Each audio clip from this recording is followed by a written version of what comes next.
I feel optimistic today. Well, I think there's enormous grounds for optimism in terms of some of the technologies that are emerging to address the climate crisis. And this isn't just hand waving at this point. We know from literally hundreds of different human inventions that there's something called the technology S-curve, which means that whenever a new technology comes along, whether it was radios a century ago, refrigerators, as you mentioned, air conditioners, smartphones is a really good example. At the beginning, there's a very slow level of uptake of these new technologies as people who are kind of early adopters weigh in. The costs are generally quite high. But then as more and more people purchase these items, the cost comes down, the public acceptance goes up, and there's a tipping point at which things just take off. And that tipping point is usually around 5% of the public having access to a certain technology. And the really exciting news from a climate crisis perspective is that we've passed that 5% threshold in a number of really game-changing technologies, which include solar panels, wind turbines, electric vehicles, lithium-ion batteries, and heat pumps. And all 5 of these technologies that I've just mentioned are far greener than their existing technologies. They would say environmentalism is something for rich people in elite jobs like the two of us who can afford certain solutions right now. And for the vast majority of people, these are just not attainable, they would argue. What would you answer to them? I would say that's an absolutely false premise. If we look at electricity, for example, across low-income nations, there are still literally hundreds of millions of people who do not have access to electricity. One of the greatest priorities we should have as a society is to provide electricity to the people who don't have it. And the cheapest way to do that in the year 2022 is through renewable sources of electricity, solar panels and wind turbines. These economic transitions are underway so that, nobody in the United States is ever going to build a coal-fired power plant.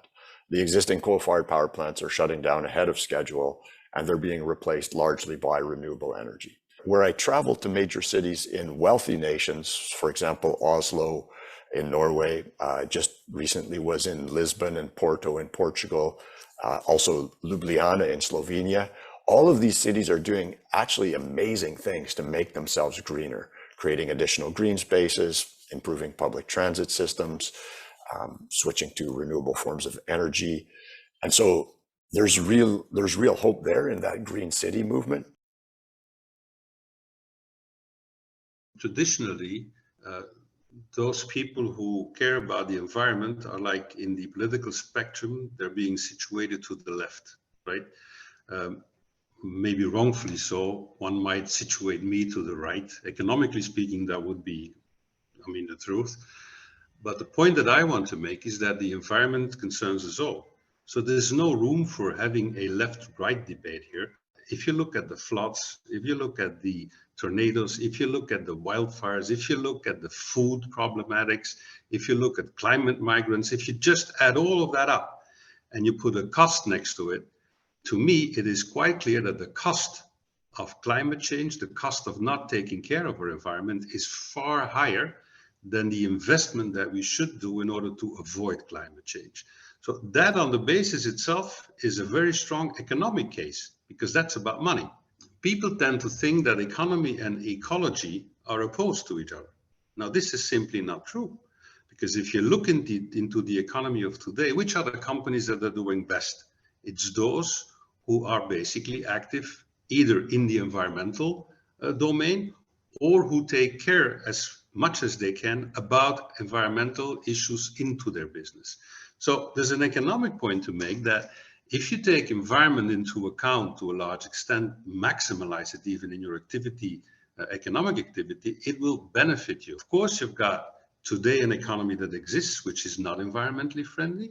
And so you need to transition from there to becoming at least not environmental damaging, right? And yes, that's an investment. Look at the technologies that existed in the past, but that we are not putting into practice. I'm going to give a couple of examples. Nuclear fusion, it's on the table for what? For decades.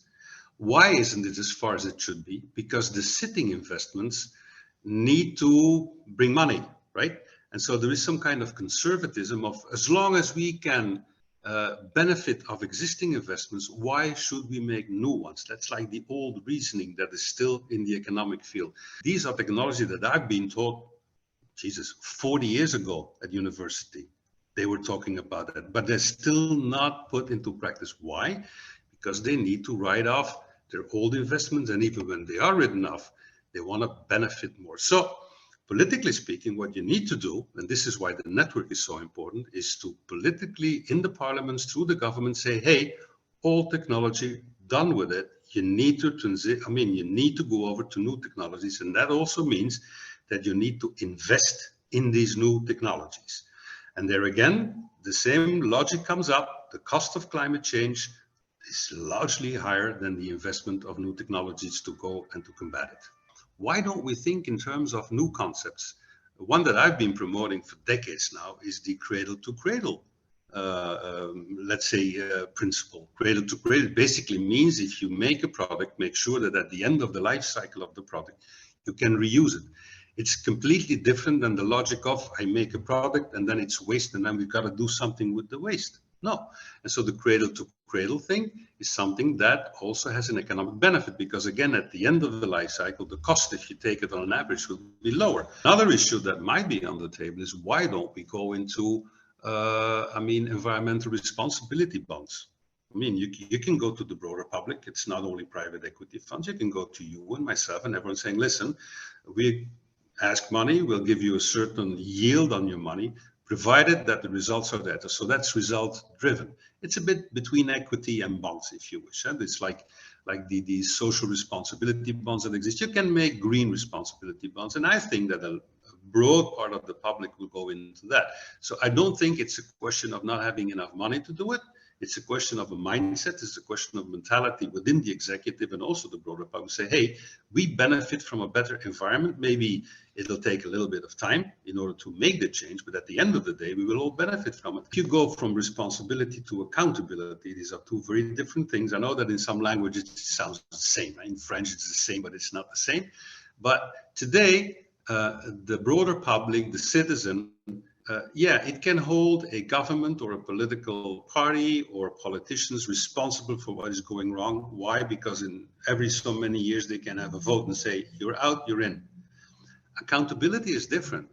Because now here, you can be, between brackets, punished or held accountable, if you wish, immediately and yourself. And so the single most important measure that I would feel that have the largest impact is inscribing the right to a safe, healthy and clean environment into this European Convention, which allows citizens to go to a court and to hold accountable a sitting executive. And then again, then the economic logic will come up. Because again, if you can get penalized and have to pay a lot of fines, then you will reason, how can I avoid that? Well, maybe by putting policies in place that go into the right direction, which are not left, which are not right. They're just protecting the environment for all of us. Thank you very much for your time and for your insights, Mr. Daems, and goodbye. Well, we'll keep on hitting it. You'll see, we will have effect, but then we need to have everyone on board. And by the way, all of those who are looking or watching us who are not from Europe, in the broader sense, come on board. Let's make a world network. When we get to the issues of climate change, this is just a climate crisis, if we want to say it more accurately. We are facing now deep challenges. As there was over the years, the past decades, a sense of a steady progress and things were going well, and there was sort of a sense that next year would be a better year. It was easy to leave politics to the politicians, policy to the experts, and citizens were more passive participants or passive observers, and then called upon once in a while to give their opinion through elections. But the depth and the breadth of the challenges, and this is where my report comes in, is so profound that we need to make this. The changes are so profound. If we are going to move to a sustainable non-carbon society. We're talking about new forms of consumption, new ways of production. Of course, our energy issue, which we're all facing now in Europe, particularly because we are so dependent on fossil fuel, and fossil fuel in this case, Russia. But not only, even if it was not Russia, we would still be dependent on this. How we travel, how we dispose our waste, how do we protect our resources, our biodiversity, how we make sure that agriculture uses the resources in the right way, but also we protect our biodiversity, which is being lost. These are major changes. We cannot do this, and I would say this as being in politics in many years in my life. I don't believe that one politician or one leader or one savior is going to come with the solution, or even an expert. We need to work together. We need an inclusive participatory process, because that means that the ownership of the change will be by citizens.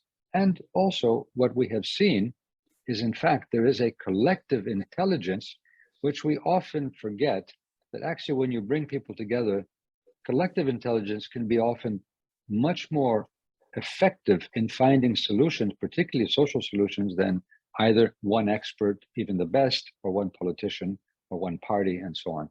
When you say, I want to make change, there are powers that don't want this change. There are powers that will say, and I would also want to say that there are different politicians that have different views. It's not one unanimous group that when we talk about established politics, but there are powers that are have concentrated their if you like, their stakes and would not like to, or very more difficult to change.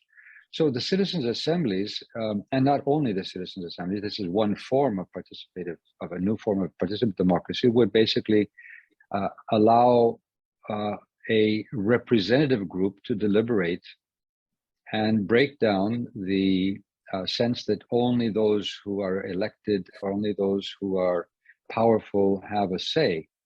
And I would say that the criticism towards democracy should not be a rejection of democracy per se, but it should see how do we reform our democratic institutions to make them more effective, more democratic, more participative. I think that democracy has huge challenges, and one of them, of course, is that it has been captured in many countries by big money.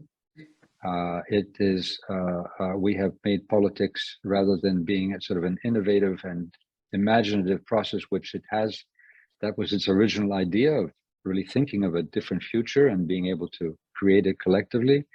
It has become a game of, blogs, bots, sound bites, advertising, without much of a dialogue sometimes, cocooning in our own small nests. And I think we need to see how we change this and free our institutions so that democracy does work. So how can we do that? Democracy does need time, and it does need space. And we have, in our societies, not given much time to the citizen or maybe very little time to the citizen to actually be able to participate, and not space. Sometimes you need space. You need open spaces. I mean, the ancient time of the agora, that was a space where people would go and deliberate almost every day. It was the marketplace, but it was also a political place. Actually, agora in Greek means both marketplace and also talking politics. So this is where these spaces have been lost in many of our societies. So I think we need to rethink. And the reason we need to rethink it is that if you are talking about a democracy, you need to have an educated public. Why? For a very simple reason. You are saying you have the power to make decisions. Well, if you have the power, then your decisions will be much better if you are better informed and better educated. And that's why, in the ancient times, one of the reasons why theater developed and philosophy developed and science developed and athletics developed and games developed, That was a way to educate citizenship. Education is important, and I think we need to rethink even our educational systems. Now, as far as time and space is concerned, digital can be useful. What if we decided to build a digital platform, which would be a deliberative platform as a fourth branch of government, where you would be sort of an electronic agora, an e-agora, where you actually would say, and I tried this when I was prime minister, you would say, before I go to make a policy decision, before I take something to parliament to be voted on, before I make a decision as a government, I'm going to put these questions and these proposals on our digital platform. And I will let all citizens participate and make it easy enough for them to actually vote on some issues or deliberate on issues. It will take some time and some training, and decisions will be made that are not necessarily the best. We have to have certain rules and respect certain rules, because we've seen the problems of some of these digital platforms. For example, the polarization and the cocooning. When you have one digital platform where everybody has to talk about one law, you are basically have to have the opposing views on the same platform. You can't sort of go off with your own friends and just shout about the other guys.